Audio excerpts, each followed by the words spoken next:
চলতি বছর বিশ্বে মাথাচাড়া দিয়েছে মাঙ্কিপক্স বা এমপক্স। এরই মধ্যে ছড়িয়েছে বিশ্বের ১৬টি দেশে, যার ১৩টি আফ্রিকার।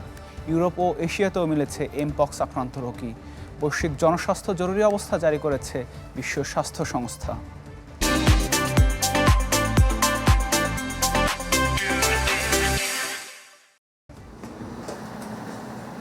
বিশ্বের নতুন আতঙ্ক এমপক্স বা মাঙ্কিপক্স। আফ্রিকা মহাদেশ থেকে শুরু, যা ছড়িয়েছে ইউরোপ ও এশিয়াতেও।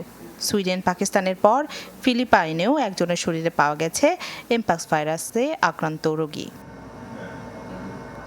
চলতি বছরের শুরু থেকে এ পর্যন্ত শুধু কঙ্গোতে এমপক্সে আক্রান্ত হয়ে প্রাণ গেছে ৫৪৮ জনের। আফ্রিকার অন্তত ১৩ দেশে ছড়িয়েছে এমপক্সের নতুন ধরন ক্লেইড 1B।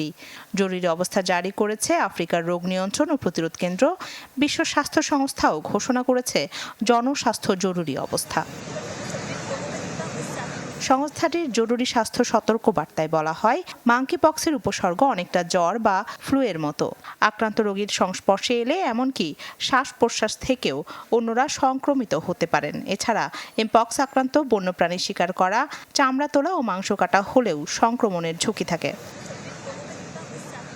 এমপক্স ভাইরাস আগে থেকেই পৃথিবীতে ছিল, সম্প্রতি আবার বাড়তে শুরু করেছে।